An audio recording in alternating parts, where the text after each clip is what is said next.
A king who once ruled the world was brought to his knees by a single dream he could not control. Pride lifted him to the skies, but a voice from heaven stripped him of everything and cast him down lower than beasts. For 7 long years, the mightiest man on earth ate grass like an ox, until he learned the one truth that changes all men.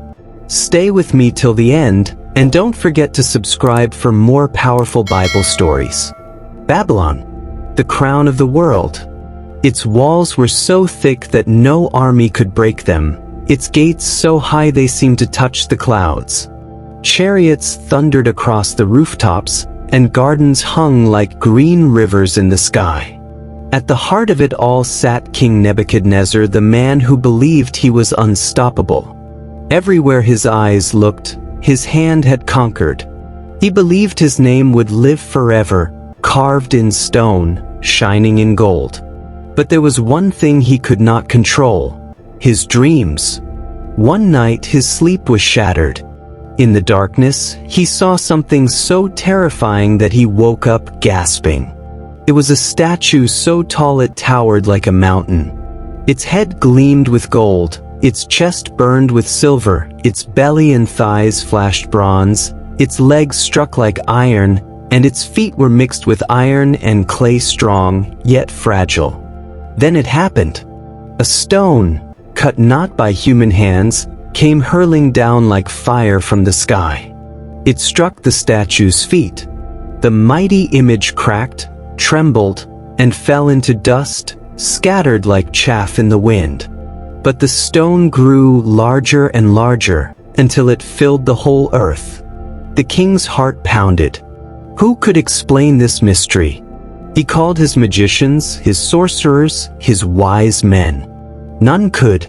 Their silence made his fury rise. At last, a young man named Daniel came forward, not with power of his own, but with wisdom from the God of heaven. "O king," Daniel said, his voice steady, "God has shown you the future.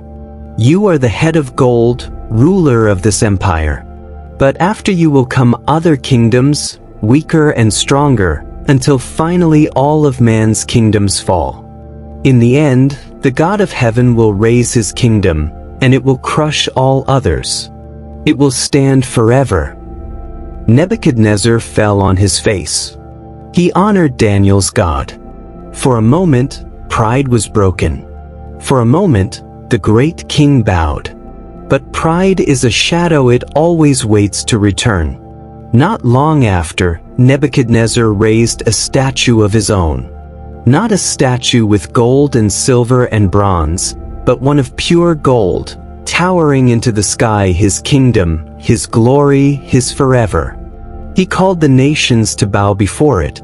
From the highest noble to the lowest servant, everyone was commanded to fall when the music played. The penalty for refusal? Death by fire. The trumpets blared. The harps sang. And all the people bowed except for 3 men. Shadrach, Meshach, and Abednego stood tall. They would not kneel. Their courage spread like fire through the crowd. Whispers hissed. Soldiers rushed. And before long, the 3 stood before the furious king. "Is it true?" Nebuchadnezzar roared. "You do not serve my gods? You do not bow to my image? Do it now, or you will be thrown into a furnace hotter than death itself. And what God will deliver you from my hand?" The 3 looked at him, unshaken. "O king, we do not need to defend ourselves before you. Our God is able to save us from the fire. But even if he does not, we will not bow." The king's face twisted in rage.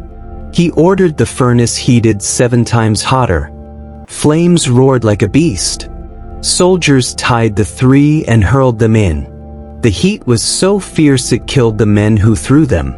Then silence fell until the king leapt to his feet. "Did we not cast 3 men into the fire?" he cried. "Behold, I see 4 men walking in the midst of the flames, unbound, unharmed, and the 4th is like the Son of God." The crowd gasped. The fire that should have destroyed them had become their freedom. Not a hair on their heads was burned. Their clothes carried no smoke. They walked out alive, living testaments to a power greater than the king. Nebuchadnezzar's voice shook. Blessed be the God of Shadrach, Meshach, and Abednego, who sent his angel and delivered his servants. No other God can save like this. For a moment again, the king's pride was shattered. For a moment again, he humbled himself. But shadows lingered in his heart. Babylon was still his. The gardens still bore his name. And the king who had bowed before God's power still whispered to himself, I am the greatest. This kingdom is mine. He did not yet know. His story was far from finished. And soon, a dream would come that would strip his glory, break his mind, and bring him face to face with the God who rules over all kings. The fires of the furnace had faded, but pride still burned inside Nebuchadnezzar's heart. Babylon was his throne, his jewel, his everlasting kingdom, or so he thought. But one night his sleep was shattered again. He saw a tree. Not just any tree, but the greatest tree the world had ever known. Its trunk was thick as mountains, its branches reached the heavens, its leaves covered the earth. Birds nested in its shade. Beasts rested beneath its limbs. Nations fed on its fruit. It seemed unshakable, eternal. Then, in the silence, a voice thundered from heaven. A messenger descended, fierce and unyielding. Cut down the tree, the voice cried. Strip its branches. Scatter its fruit. Let the beasts flee from under it and the birds from its branches. But leave the stump, bound with iron and bronze. Let it remain in the grass of the field. And let his mind be changed from that of a man to that of a beast, until 7 times pass over him, until he learns that the Most High rules in the kingdom of men, and gives it to whom he will. Nebuchadnezzar woke trembling. Sweat poured from his face. He summoned his wise men again, desperate for meaning. But none could explain it until Daniel came. Daniel's eyes darkened when he heard the dream. He stood in silence, troubled, almost afraid to speak. Nebuchadnezzar leaned forward. Do not let the dream trouble you. Speak the truth. O king, Daniel said softly, may this dream be for your enemies, not for you. But it is you. You are the tree that has grown great and strong.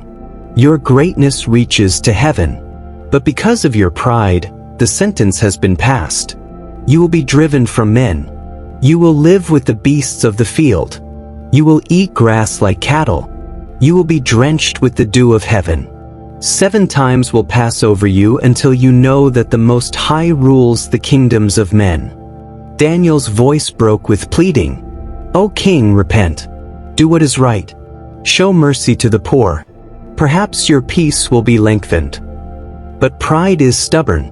Nebuchadnezzar heard the words but did not change. 12 months later, he walked on the roof of his palace. The night air was cool, the city below glowing like a crown of fire. The Euphrates River curled through the heart of Babylon, reflecting the light of torches and palaces. The gardens cascaded down like stairways of paradise. And Nebuchadnezzar's chest swelled. He raised his voice to the heavens. Is this not Babylon the Great, which I have built by my mighty power, for the glory of my majesty?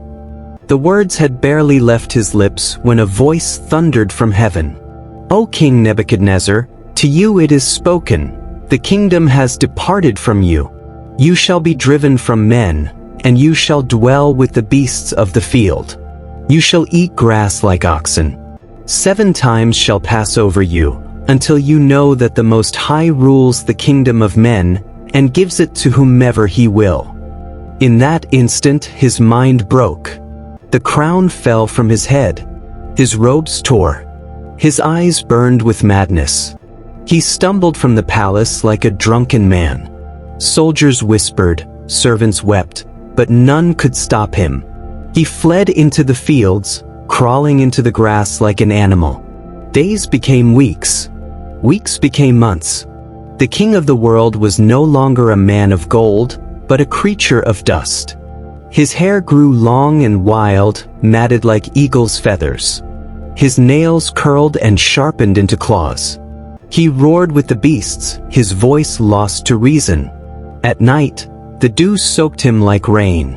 By day, he chewed grass with the oxen. Babylon watched in horror as its lion became like cattle. But heaven waited. 7 times past 7 long years. Pride had been cut down to the root. And then, in the wilderness, something changed. Nebuchadnezzar lifted his eyes upward. For the first time in years, his gaze was not on the city he built, but on the God who ruled above it. And in that moment, his mind returned. His reason was restored. His lips opened, and words poured out not of pride, but of praise. I blessed the Most High. I honored him who lives forever. His dominion is everlasting.